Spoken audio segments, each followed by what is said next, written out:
തമ്മിലടിപ്പിച്ചാ ഇനി നടക്കൂല. കാരണം എന്താണ്? അന്ന് മൗലവി ഹുസൈൻ സലഫി ഇവിടെ പറഞ്ഞ കുരുട്ടു ബുദ്ധിക്ക് നമ്മൾ മറുപടി കൊടുത്തതുപോലെ മറുഭാഗത്തെ സുന്നികളും മറുപടി കൊടുത്തപ്പോൾ ആലുപോയ ചെകുത്താനെ പോലെ അലയുന്ന ചില മുക്കൂട്ടുകാരുണ്ട്. ആ അടുപ്പും കല്ലുകളിൽ നിന്ന് ഒന്നിനെ കൊണ്ടുവന്ന് ഇനി ആ വിഴുപ്പലക്കലിലേക്ക് കൊണ്ടുപോകാൻ പറ്റുമോ നോക്കിയാണ്ട് വേറൊരു വ്യാജത്വരീക്കത്തേരനെ കൊണ്ടുവന്നിട്ടാണ് നമ്മൾ ഇവിടെ മറുപടി പറഞ്ഞിട്ടില്ല എന്ന് സ്ഥാപിക്കാൻ മൗലവി പണിയെടുക്കണം. നമുക്ക് മാത്രം തോന്നിയ കാര്യമല്ല ഇത്. പിന്നെ ആർക്കാ തോന്നിയത്? ഏതായാലും വഹാബിയാക്ക് 100 കൊല്ലത്തിനടക്ക് പലജാതി പടച്ചോണ്ട് എന്ന് മനസ്സിലായതും മലയാളത്തിലെ എല്ലാ മനുഷ്യർക്കുമാണ്. അതിനാണ് തെളിവ് ഞാനൊരു ക്രിസ്തീയ പുരോഹിതന്റെ കൊണ്ടുവന്നിട്ടേ അയാൾക്ക് ഇതുവരെ നിങ്ങൾ മറുപടി കൊടുത്തുക്കണോ? മൗലവിമാരെ എങ്ങനെ കൊടുക്കുക? അത് നിങ്ങളെ ഗ്രന്ഥങ്ങളിലുള്ള വസ്തുതയല്ലേ.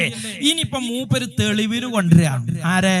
എന്റെ ചങ്ങാതിമാരെ, നിങ്ങളുടെ മറുകൂപ്പിൽപ്പെട്ട ആളുകളെ ഞാനിവിടെ തെളിവിന് കൊണ്ടെന്നാൽ നിങ്ങൾ മുസ്ലിം പോലും അല്ല. കാരണം ഇവിടത്തെ KNM പറയുന്നത്, അപ്പുറത്തെ മടവൂര് മുജാഹിദുകൾ പറയുന്നത് നിങ്ങൾ മുസ്ലിം അല്ലെന്നാണ്. നിങ്ങൾ മുശ്രിക്കും കാഫിറുമാണ്, ജിന്നിനെ ആരാധിക്കുന്നവരാണ് എന്നാ. അവരുടെ ക്ലിപ്പ് വെച്ചുകൊണ്ട് ഞാൻ നിങ്ങൾക്കെതിരെ മറുപടി പറഞ്ഞാൽ അത് നിങ്ങൾ തെളിവായി സ്വീകരിക്കുമോ വഹാബികളെ? മറുപടിക്ക് വരുമ്പോ കുറച്ച് മര്യാദ കാണിക്കണ്ടടോ, കുറച്ച് നീതി കാണിക്കണ്ടടോ. ഒരു ഖണ്ഡനത്തിൽ എന്തൊരു മര്യാദ കേടാണിത്. ഏതായാലും ചങ്ങാതി കൊണ്ടെന്ന ആളെ നമുക്കൊന്ന് നോക്കാം. ഇവരെ പോലെ പലരും സമസ്തയിലുണ്ടല്ലോ. ഏത് സമസ്തയിലാ ചങ്ങായി നീ കൊണ്ടുവന്ന ചങ്ങായിള്ള? ഓൻ സമസ്തയിലാന്ന് ഓനും അഭിപ്രായമല്ല, ഞങ്ങൾക്കും അഭിപ്രായമല്ല. പിന്നെ ആരെ എന്നോട് ഓൻ സമസ്തയിലാന്ന് പറഞ്ഞ്? അവർക്കും തോന്നിയ വിഷയമാണ്, അല്ലെങ്കിൽ അവർക്കും ബോധ്യപ്പെട്ട കാര്യമാണ്. ഇവിടെ പ്രഭാഷണത്തിന് മറുപടിക്ക് വന്ന ആളുകൾ മറുപടി പറഞ്ഞിട്ടില്ല. മുത്തഫഖുൻ അലൈഹിന്റെ പൗറായിപ്പോ ഇപ്പൊ ആകപ്പാട് എന്തായി? ഞാൻ മറുപടി പറഞ്ഞിട്ടില്ല എന്നുള്ളതിന് മുത്തഫഖുൻ അലൈഹിയായി തെളിവായി. സമസ്തയിൽ തന്നെ ഉള്ള എന്നാരെ എന്നോട് പറഞ്ഞ്? ഏത് സമസ്തയിലാ ഓനുള്ളത്? എവിടെയോ ഓന്റെ മെമ്പർഷിപ്പ്? ഒന്ന് പറഞ്ഞോണ്ടെങ്ങായി. എന്തിനാടെ പൊന്നാര ചങ്ങായി ഈ നുണ വന്ന് ഈ തെരുവിൽ ഇങ്ങനെ പറയുന്നത്? സമസ്തയുടെ ആശയം ഉയർത്തിപ്പിടിച്ചുകൊണ്ട് പോകുന്ന ഒരു മുസ്ലിയാര് തന്നെ മംഗലാപുരത്ത് വെച്ച് ആ കാര്യം പറഞ്ഞു. അതുകൂടി ഒന്ന് കേൾക്കുക. അങ്ങനെ ഞാൻ നിങ്ങളെ കുറിച്ച് മറ്റേ ഗ്രൂപ്പ് പറയുന്ന കുറച്ച് സാധനം കൊണ്ടുവന്നിട്ടാൽ അത് നിങ്ങൾ തെളിവായി സ്വീകരിക്കോ? പറയണം, എന്നിട്ട് ഞാൻ ബാക്കി കൊണ്ടുവന്നിട്ട് തരാം. ഇങ്ങനെയാണോ മുജാഹിദുകളെ ഖണ്ഡനം നടത്തേണ്ടത്? ഇങ്ങനെയാണോ മറുപടിക്ക് വരേണ്ടത്? ഇതിനാണ് മറപിടിക്കുക എന്ന് പറയാ. ഈ കർണാടകയിൽ ഇവിടെ 1-2 ആഴ്ചയായി സലഫികൾ കറങ്ങി കളിക്കുകയാണ്. എന്നിട്ട് എന്തെഞ്ചാൻ ചെയ്ത് സലഫികള് വഹാബികൾ ഇങ്ങനെ കറങ്ങി കളിച്ചിട്ട് എന്തേ പോൻ ചെയ്ത്? ഓൻ പേരോട് ഉസ്താദിന്റെ കുറച്ച് ഇറച്ചിന്ന്, ഓൻ പൊന്മോൾ ഉസ്താദിന്റെ കുറച്ച് ഇറച്ചിന്ന് വള്ളറച്ച്. അല്ലാതെ ഈ വഹാബിയക്കെതിരിൽ ഈ പ്രസ്ഥാനത്തിൽ നിന്ന് പുറത്തിട്ടിട്ട് വഹാബികളെ ഫോക്കസ് ചെയ്ത ഒരു മുഴുവൻ പ്രസംഗം നിന്റെ ജീവിതത്തിൽ നടന്നിട്ടുണ്ടോ? എന്നിട്ട് അവനെ താങ്ങിട്ടല്ലേ നീ എന്തിന് തൂങ്ങി ചാവാലി എന്ന് പറഞ്ഞൊരു കഥ ഉണ്ട്. അതപ്പോ ഞങ്ങൾക്ക് ചോദിക്കാനുള്ളത്.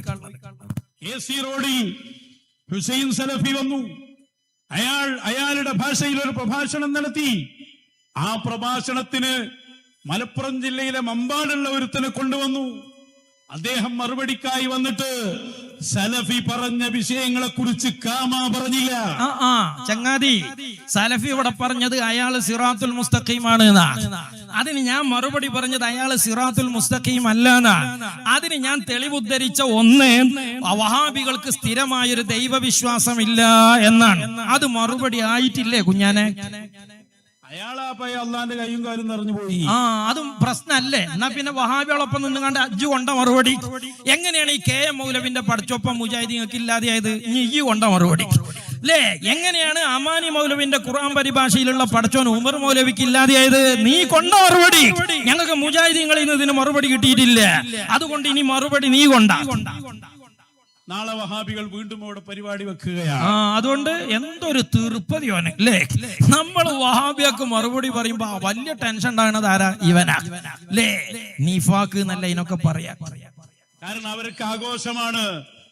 ആഘോഷം ഓൽക്കല്ല, ഇഞ്ചാനാണ് ആഘോഷിക്കണേ കുഞ്ഞാനാ, അല്ലാതെ മൗലൈമാരല്ല. മൗലൈമാരുടെ ആഘോഷത്തിലുണ്ട് ഓലെ പ്രസംഗം കേൾക്കണേ എനിക്ക് മനസ്സിലാവും. കേട്ടല്ലോ? മറുപടി പറഞ്ഞിട്ടില്ല. തെളിവായല്ലോ, മുത്തഫഖുൻ അലൈഹി അല്ലേ? ആ ചങ്ങാതിയെ കൊണ്ടുവന്ന് നമ്മളിവിടെ മറുപടി പറഞ്ഞിട്ടില്ല എന്ന് പറഞ്ഞോടുകൂടെ ഭയങ്കര തെളിവായി. ഓ മുജാഹിദ് മൗലവി, ആ മനുഷ്യനെ നിങ്ങൾ ഇവിടെ തെളിവായി കൊണ്ടുവന്ന സ്ഥിതിക്ക് ഞാൻ ചോദിക്കണേ, അയാളെ നിങ്ങൾ തെളിവായി സ്വീകരിക്കുമോ? അയാളെ നിങ്ങൾ ഷാഹിദായി അംഗീകരിക്കുമോ? അയാളെ തെളിവിന് പറ്റുമെന്ന് നിങ്ങൾ അംഗീകരിക്കുമോ? പറയണം. എന്നിട്ട് ഞാൻ കുറച്ച് സാധനം തരാം, എന്നിട്ട് നിങ്ങൾ തെളിവായി സ്വീകരിക്കേ.